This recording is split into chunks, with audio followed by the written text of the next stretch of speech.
The snow had been falling since 3 in the afternoon, and by the time Ethan Brooks finished loading the last box into the bed of his truck, the street was white all the way to the curb.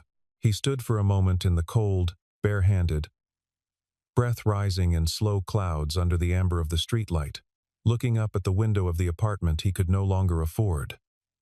The light inside was off. He had turned it off himself before locking the door, had stood in the dark hallway for a moment, doing nothing in particular, and still now, he looked up at the dark rectangle of glass, as though something might be visible there. Sophie had fallen asleep in the passenger seat 20 minutes ago, her coat bunched against the window, one boot half on, her breath fogging a small oval on the glass. She was 6 years old, and she had asked him only once where they were going. He had said to a nicer place, and she had believed him completely, the way children believe things when they have no other choice and no particular reason to doubt. He was aware of the weight of that trust. He carried it the same way he carried everything carefully, without much outward evidence of the effort. He was about to climb into the cab when he remembered the shelf. He had built it himself 2 years back, from pine bought at the hardware store on Clement Street, measured, cut, sanded, stained a dark walnut, mounted level on the north wall of the bedroom. He was good at building things.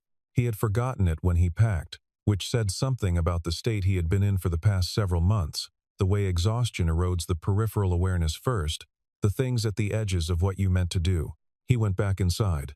The apartment was empty and cold, and smelled of old radiator heat, and the faint chemical ghost of the cleaning solution the landlord had required him to use before vacating. His footsteps were too loud in the bare rooms.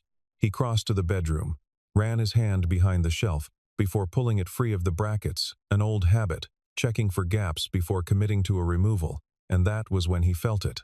Something wedged in the narrow space between the board and the plaster. He pulled it out and held it under the light from his phone. A journal. Bound in dark brown leather. The cover warped slightly at one corner from old moisture, the spine still intact. No label on the outside. He opened it to the first page more out of reflex than intention, the automatic motion of a man who fixes things and needs to understand what he is holding before he decides what to do with it. The handwriting was neat, economical, slightly left-leaning. At the top of the page, a date 9 years ago.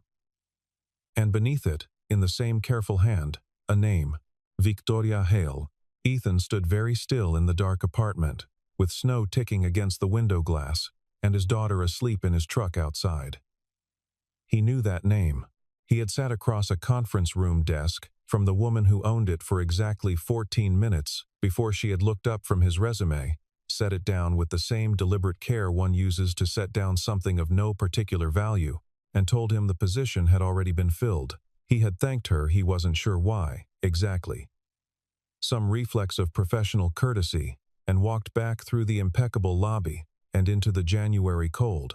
He had driven home in silence that afternoon, changed out of his only good shirt, and fried eggs for dinner because it was what they had. He had not thought about it since. He had practice, by now, at not thinking about things. Now he stood holding her journal in both hands, snow outside and silence inside, and he could not immediately identify the right thing to do. The shelf came off the wall without resistance. He tucked the journal into the box under his arm and walked out into the street. The city of Ravenhill sits at the edge of a river that freezes for 6 weeks every winter. And the cold that comes off the water is a specific kind, damp, low pressure, the kind that moves through whatever you are wearing and settles in your joints before you have identified the source of it. Ethan had lived here for 11 years.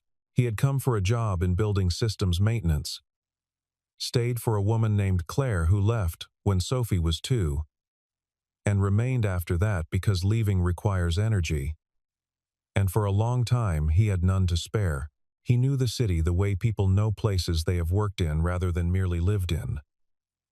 By its back entrances and mechanical rooms, its service corridors and loading docks, the buildings whose HVAC systems were sound, and the ones held together by workarounds and deferred maintenance, and the specific expertise of men who had been doing the same fixes for 20 years. He had repaired boilers in old hotels on the north side, replaced compressors in restaurants he could not afford to eat in, spent an afternoon in the crawl space of an office tower on Meridian Avenue, tracing a duct leak, while the people working 2 floors above him answered emails in climate-controlled comfort. He had never resented this arrangement. He understood it. None of it had made him wealthy. Some months it had barely made him even. He did not dwell on this as failure, because dwelling was a form of waste he had learned to avoid. He was the kind of man who fixed things, who could read a broken system and locate the fault and restore the function, and he applied this same discipline, imperfectly but consistently, to everything else. The habit of diagnosis was useful.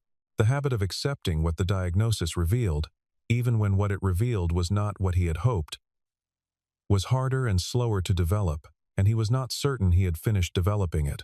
He had been 24 when he arrived, carrying 2 tool bags and a certification in commercial HVAC systems, and the belief, not yet disproven, that competence was a sufficient argument for opportunity. He had been broadly correct.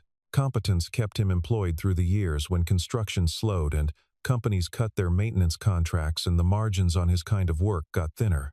What it had not done was accelerate the pace at which his life was moving, which remained, in most years, the pace of a man keeping up rather than a man getting ahead. Claire had understood this better than he had. She left when Sophie was 2, not with cruelty, not with anger, with the kind of honesty that is painful, precisely because it is honesty and not something you can argue with. She needed a different pace. He was not going to provide it. She still called on Sophie's birthday and sent gifts selected with genuine care, and Ethan bore no complicated feeling about any of this, except the occasional recognition that their arrangement was probably more civilized than most, and that civilized arrangements require, quietly and invisibly, a great deal of ongoing effort from everyone involved. Sophie did not seem damaged by any of it. Children adapted to what they were given, and what Sophie had been given was a father who showed up every single day without exception, and a mother who showed up carefully and consistently from a distance. And this seemed, so far, to be enough. She was a deliberate, observant child. She watched the world with an attention that sometimes made Ethan feel she was the one keeping notes on him rather than the other way around. The whiteboard in the kitchen of their new place, a 2-bedroom apartment on Archer Street, that's Tongue Trust. 2 handwriting rentier, utilities, groceries, Sophie's after-school program, truck insurance. He tracked everything in blue marker and erased the columns at the end of each month. And the act of erasure never felt like progress, only like reset. The numbers were precise, because imprecision was something he could not afford in any register. Mornings he walked Sophie to school. She wore a red coat with a broken zipper he had sewn shut with fishing line, and she held his hand through the park that separated their block from the school's entrance. The park in January was stripped and gray, the benches dusted with overnight snow. The fountain turned off and covered in burlap wrap, tied with nylon rope. Sophie liked to name the pigeons. She had named the same 3 birds 7 different names over as many weeks, and seemed to regard this as entirely consistent behavior, requiring no explanation. "That one is Captain," she announced on the morning after the move, pointing at a bird indistinguishable from any other bird. "Captain," Ethan repeated. "He was Gerald last week, but he did something brave." Ethan did not ask what the bird had done. He had learned that Sophie's internal logic was self-consistent and required no external validation, which was possibly the healthiest relationship with narrative he had ever encountered in another person. Nights were harder. After she was asleep, she went quickly, efficiently, like someone completing a necessary task. He sat at the kitchen table with the whiteboard and whatever work he could find. Dispatch calls for emergency HVAC repairs. A few consulting hours for a property management company across the river. He had applied for 43 jobs in the past 8 months. He kept a spreadsheet. Column A, company. Column B, date applied. Column C, response. Column C was, in all but 4 cases, blank. The interview at Hale Dynamics had been the closest he had come. He had prepared for 2 weeks, read everything public about the company's facility portfolio, studied their building addresses, and cross-referenced them against what he knew about those blocks from his service work, rehearsed answers in the bathroom mirror at 6 in the morning while Sophie ate cereal in the next room. He borrowed a tie from his neighbor, Douglas, a retired electrician who owned 3 ties and had apparently decided at some point that ownership and use were two separate categories. Ethan drove to Meridian Avenue, parked 2 blocks away, walked through the cold, and sat in the glass-walled waiting area, watching the river through the north window. The building was immaculate. He could assess building systems from a lobby, the air quality, the temperature balance, the absence of any mechanical noise that shouldn't be there, and this lobby was excellent. The kind of invisible infrastructure competence that required serious investment and serious oversight to maintain. Whoever ran facilities at Hale Dynamics knew exactly what they were doing. He had thought, sitting there, that he might actually have something to offer these people. Victoria Hale had come in 12 minutes late, offered no apology for this, and looked at his resume for approximately 20 seconds before asking one question about his experience with large-scale building management systems. He answered with the specificity his work required. She looked at the resume again, and then she told him, without cruelty and without particular warmth, that the position had been filled internally and she was sorry the interview hadn't been canceled before he made the trip. 14 minutes. He thanked her the reflex of professional courtesy, deeply ingrained, and walked back out through the excellent lobby into the cold afternoon. That evening, he erased column C next to Hale Dynamics and entered. Position filled internally. He had not thought about it since. The journal sat on the kitchen table for 3 days before he opened it again. He was aware, without self-deception, that reading it was wrong. There was no reasonable argument to be made in his favor. The journal belonged to a person who was alive and findable, and who had left it behind, presumably by accident, in an apartment she had once occupied. The right thing to do was simple and clear, and he knew exactly what it was. But he did not do it immediately. He told himself this was because he was busy. There was a dispatch call on Tuesday evening. A burst pipe in a building 2 miles east that kept him there until midnight, and Sophie had a school presentation that required a cardboard model of a weather system that he helped her construct on Wednesday afternoon, sitting on the kitchen floor with scissors and glue, and her very specific requirements about where the cotton ball clouds should go. But the truth was simpler than busyness. He was tired in a way that made even correct decisions feel heavy. And the journal sat on the table with the particular presence of something he had not yet decided the meaning of. On the third night, after Sophie was asleep, he made coffee and sat down and opened it. The entries from 9 years ago were professional in their surface register observations about a company going through what he recognized, reading in sequence, as a period of serious structural instability. Notes on staff numbers, project timelines, funding shortfalls, language that had the compressed quality of someone recording decisions for their own reference rather than for any audience.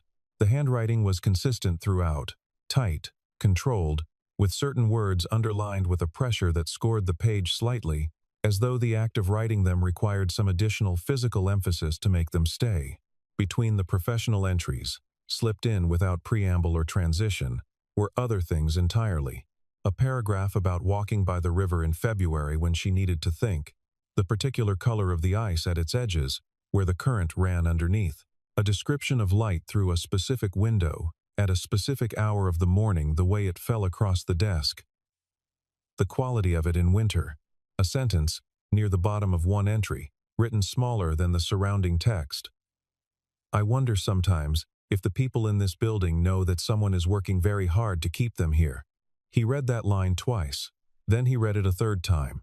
He cross-referenced what he could from public sources, archived press coverage of Hale Dynamics from that period, a profile in a regional business journal, old corporate filings. The company and the journal matched. The timeline matched. The board members mentioned only by initial matched, with some confidence, the kind of institutional figures he could find in documents from that era.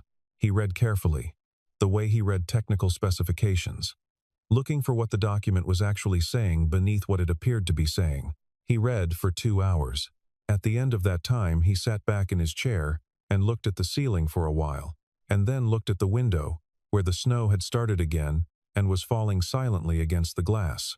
The woman who had ended his interview in 14 minutes had, 9 years ago, stood at the intersection of 2 paths and chosen the one that cost her more. She had been offered a clean solution. Cut 43 positions, restructure leaner. secure her own standing in the organization and the confidence of the board. She had refused it.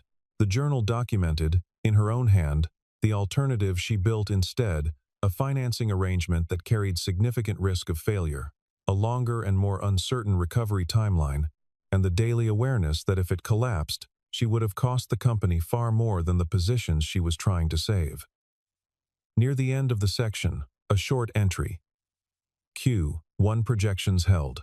Nobody lost a job. Nobody will ever know this was the choice. He read that last line 4 times. Then he closed the journal and carried it to the shelf above the refrigerator where Sophie could not reach it, and went to bed. He did not sleep for a while. He lay in the dark and listened to the snow and thought about the phrase "nobody will ever know," and what it meant to write something like that, not as a complaint, not as a plea for recognition, but as a plain statement of fact in a private document that had spent 9 years wedged behind a shelf in an apartment nobody remembered her living in. He thought about it for 5 more days.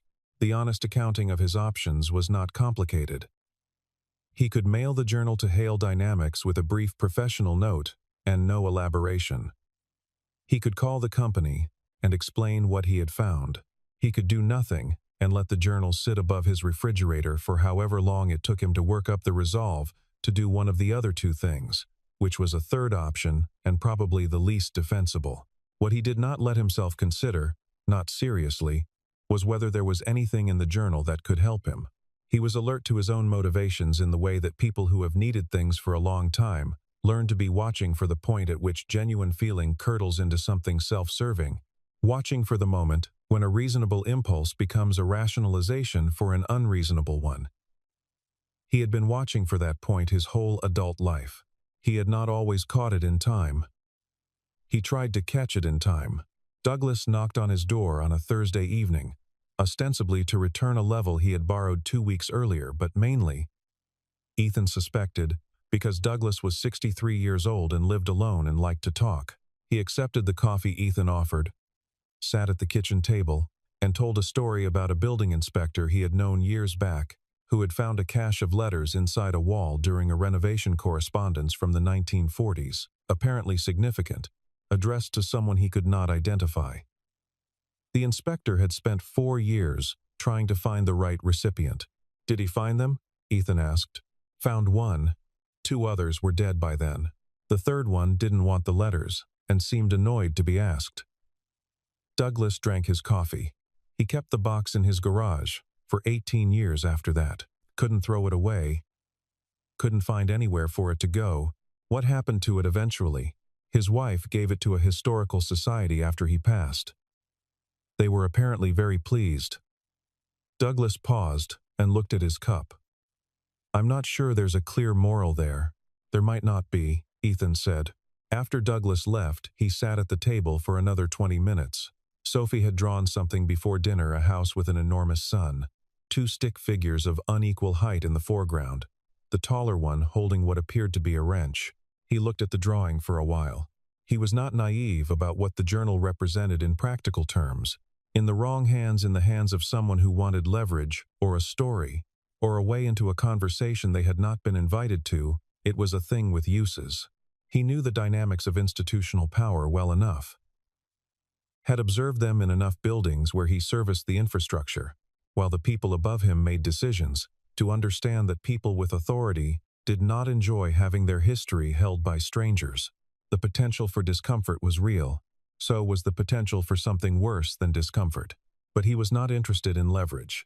He had never been interested in leverage, which was one of the reasons his life had taken the shape it had.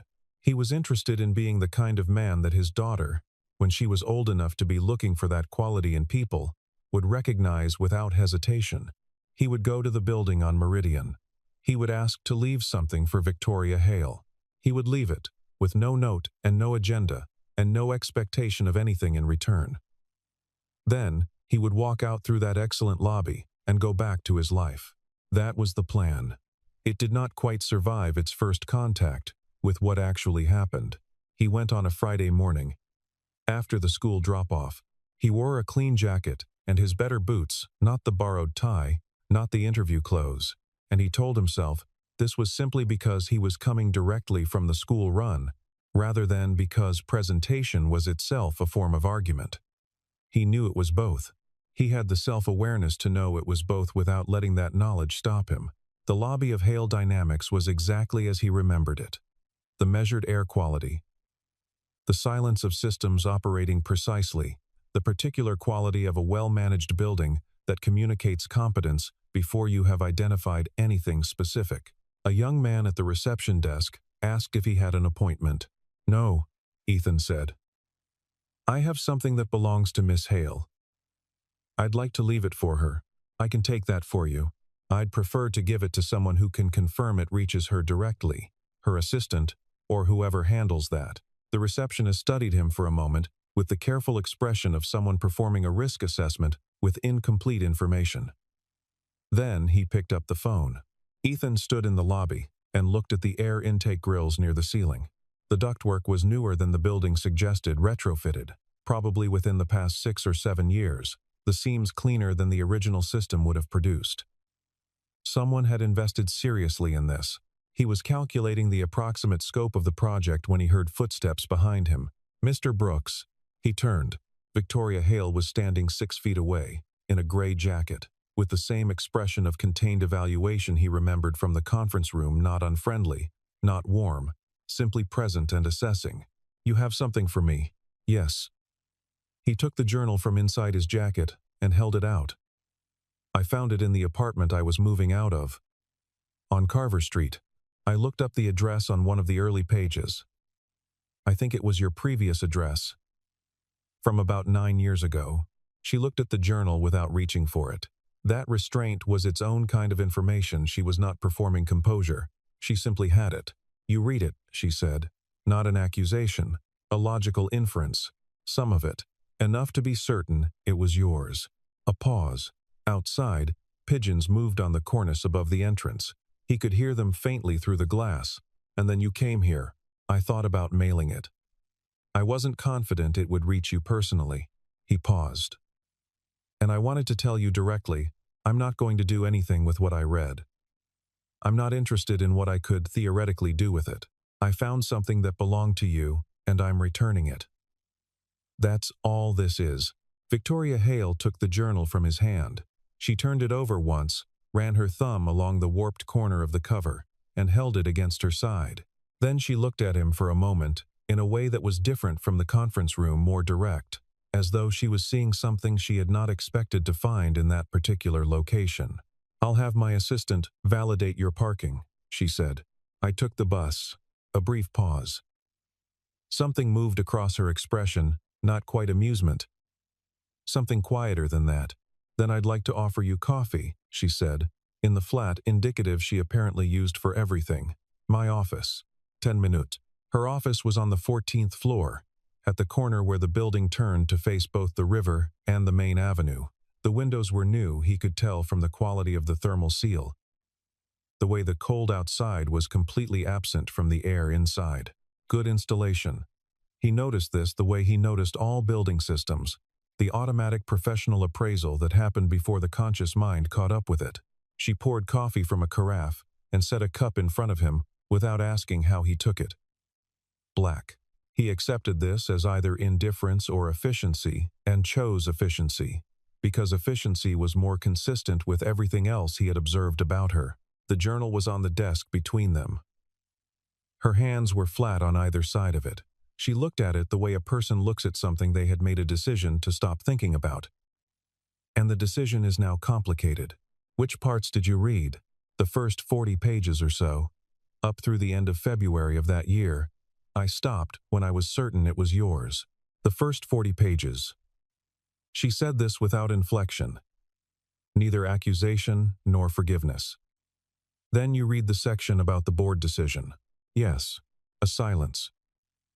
The river below was flat and gray, under low cloud cover. He watched her face and found it readable only in outline, not discomfort, not anger. Something more layered and more careful than either. "The mathematically correct decision," she said, "was to cut the positions. Every advisor I had said so. The numbers were not complicated. In a restructuring context, reducing headcount by 43 was entirely defensible, and probably necessary for the company's long-term stability. She picked up her coffee. What made it complicated was that I had told those 43 people, directly and personally, that I would make every effort to protect their positions. I said that because I meant it. I was aware when I said it that meaning something and being able to deliver it are not always the same thing. But you found a way to deliver it, Ethan said. I found a way that could have failed very badly. If the financing arrangement had collapsed, and it had a reasonable probability of collapsing, my financial team was explicit about that the company might not have survived at all. We would have lost those 43 positions, and possibly another 150 besides. She looked at him with the level directness he was beginning to recognize as her natural register. I made a bet with other people's jobs as the stakes. It happened to come through. The journal doesn't read like a bet. It reads like a plan. Plans are what you call bets when you want to feel more certain about them. She paused. I was not certain. I was committed. He turned his cup once on the desk. The people who kept their jobs, they never knew how close it came. No. Does that matter to you? That they don't know? She considered this with genuine attention, not performing the consideration but actually doing it. He appreciated this more than he expected to. I think the outcome mattered. I'm less sure the knowledge of how the outcome was achieved would have helped them. She paused. I wrote it down for myself. Not because I wanted recognition, because I needed to be honest with myself about what I was doing and why. The journal was the mechanism for that. He was quiet for a moment. Then, that line near the end of the section. Nobody will ever know this was the choice. Yes, you wrote that, and then closed the book and went back to work. Yes, she said again. He looked at her. She held his gaze without moving. And he thought that this was a woman who had spent a long time being very clear-eyed about things that were not comfortable to be clear-eyed about, and who had found some way to sustain that, without hardening into something brittle. Why did you come in person? She asked. Honestly, I thought mailing it was avoiding something. I'm not sure what I was avoiding. But I didn't want to avoid it. She looked at him for a moment more.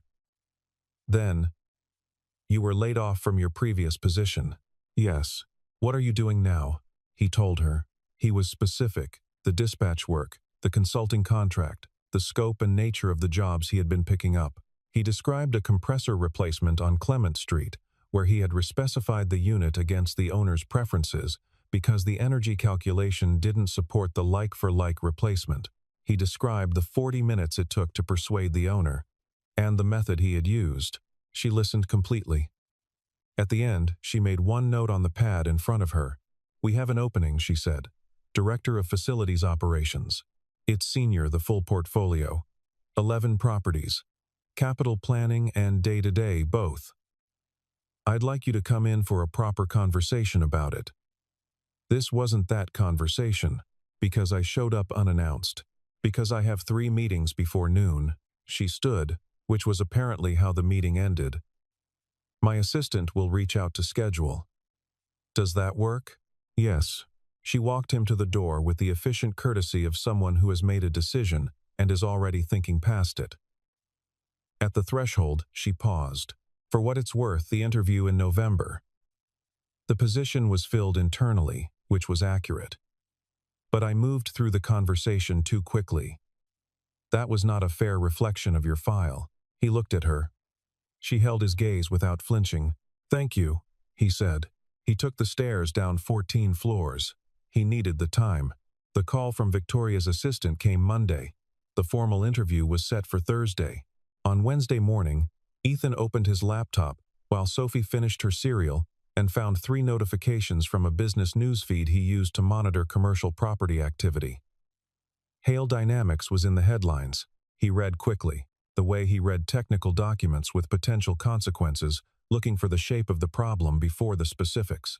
A former board member named Gerald Ashworth had given an interview to a business publication. The claims were strategic in their vagueness, that the company had misrepresented its financial position during a restructuring period 9 years ago to secure a financing arrangement, that this misrepresentation had been directed from the executive level, and that documentation existed that would support these claims. Ethan read the piece twice. Then he called the number on the business card the assistant had given him. He expected a receptionist. Victoria Hale answered on the second ring. "I saw the story," he said. A brief pause. "I assumed you might. Ashworth is in the journal. The March entries. He's the board member who proposed the position cuts." A longer pause. "You remember the specifics." "I tend to remember what I read. It's a useful habit in my work." He paused. "The journal documents the decision process in real time. If someone is claiming you misrepresented the company's financial position to secure financing, the journal would establish that you were fully aware of the risk and documented it contemporaneously in detail and without self-serving omission. That's not the record of someone concealing information. That's the record of someone being very honest with themselves about what they were doing." He heard her take a breath. "My attorneys have made a similar argument. The complication is establishing that the journal is contemporaneous rather than constructed after the fact. Paper and ink can be dated. And the building on Carver Street will have lease records. A 9-year-old tenancy document establishes that you occupied that apartment during the period covered by the journal. A personal item left accidentally behind a shelf with documented purchase receipts, is not a planned act. It's exactly what it looks like." Silence. "I have hardware store receipts from when I built the shelf," he said. "I keep receipts. Every purchase, logged. The pine boards and the mounting hardware same day, 26 months ago. The shelf had been there for 2 years when I pulled it down. That's a documented chain of custody that Ashworth's people would have difficulty challenging." A longer silence. "How are you doing this?" she asked. "Doing what?" "Thinking through this. You're a facilities manager. I'm the person who found the journal," he said. "And I think carefully about what things mean before I decide what to do with them. It's how I was taught to approach any system problem. Understand the whole thing before you touch anything." He heard Sophie push her chair back from the table. "I have to take my daughter to school. If your attorneys want to speak with me, I'm available." "Thursday is still on," she said. "If you're still willing." "I'm still willing." He closed the laptop and helped Sophie into her coat. She told him about a dream involving a talking elevator and a very complicated argument about which floor to go to. He listened carefully.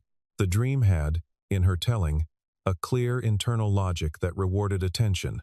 He met with 2 of Hale Dynamics' outside counsel on Tuesday, the day before the formal interview. They met in a small conference room on the 12th floor. He noted the floor number, not the 14th, not the executive level, and thought this might be deliberate, a way of maintaining appropriate separation until the legal situation had clarity. He did not object to this. It made sense. The attorneys were methodical and thorough and extremely interested in the shelf. He described it in the detail he would use to write a work order. Dimensions, wood species, finish, mounting hardware type and size, bracket configuration, date of installation.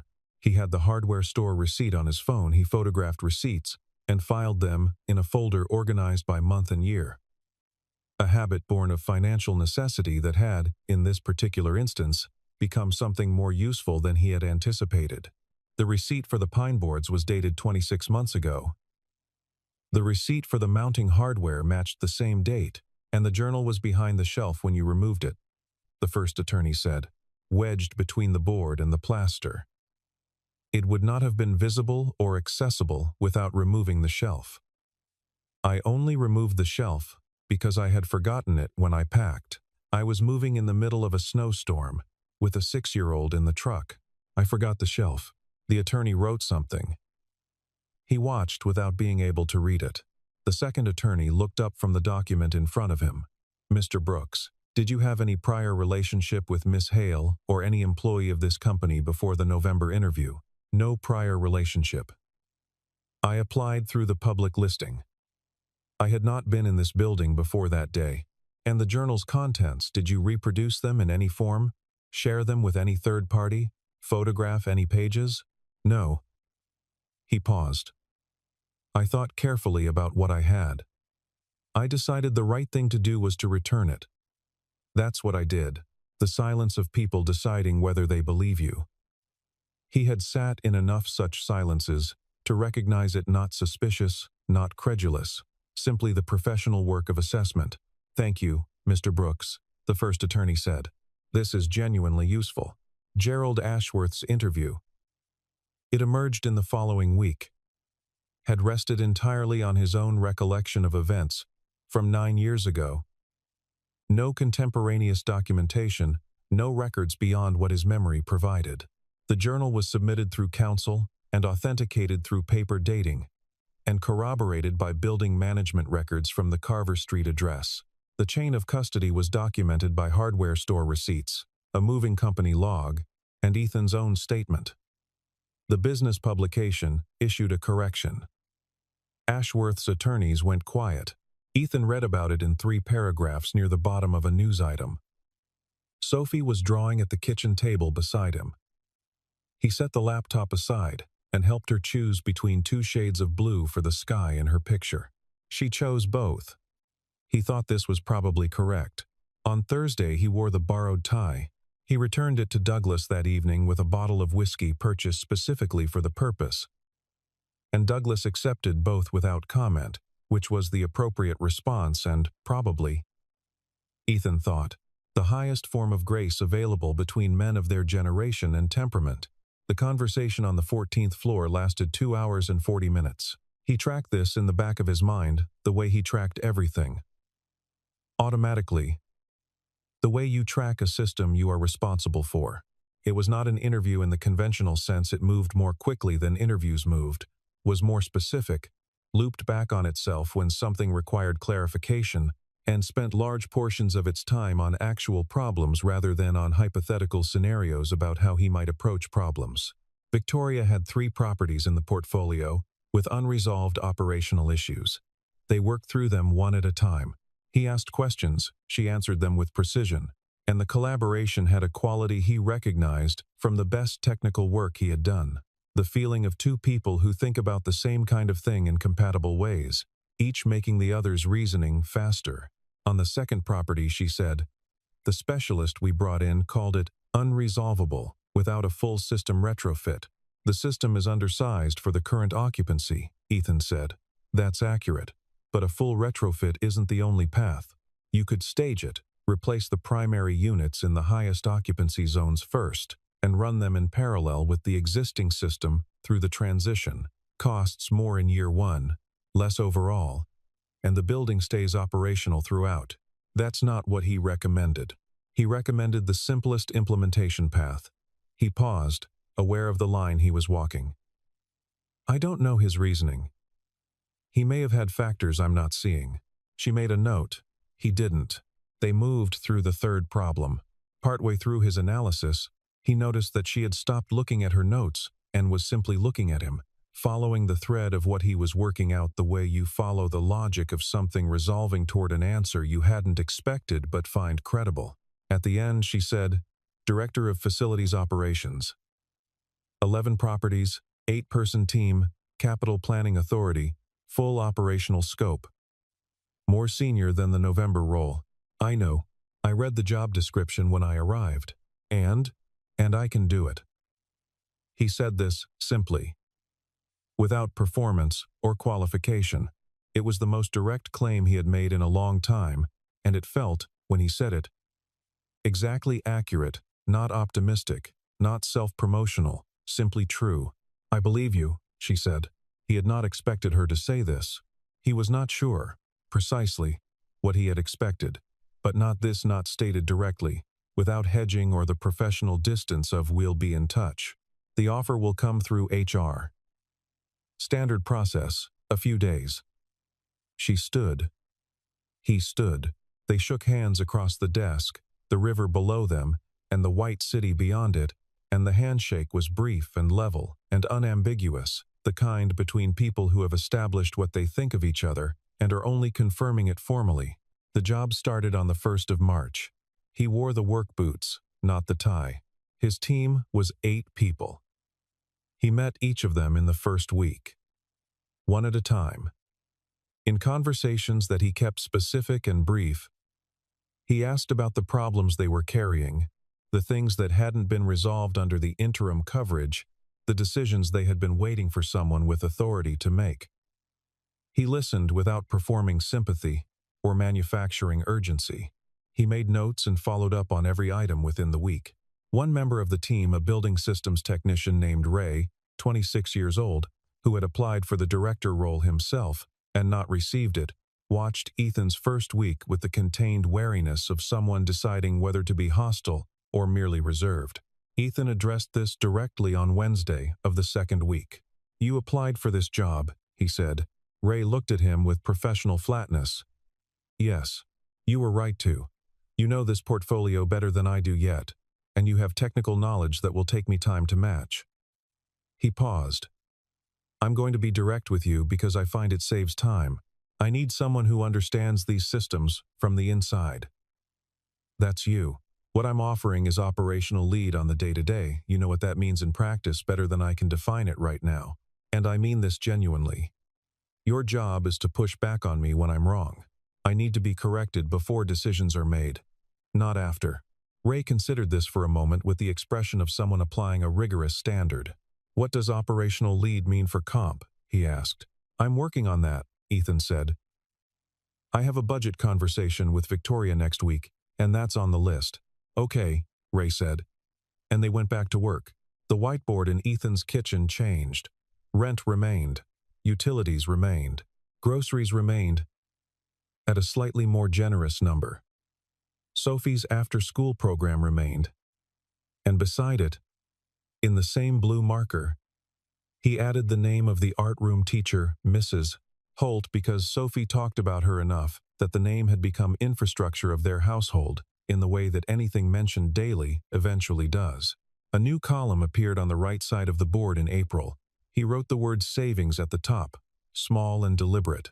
He erased it at the end of the month, the same as the others. Then he wrote it again, at the top of May's column. Victoria came down to the operations floor twice in his first month. Once for a genuine issue with the building management software, a permissions conflict that required a decision above Ray's clearance level, and once, he was reasonably certain, simply to see how things were going.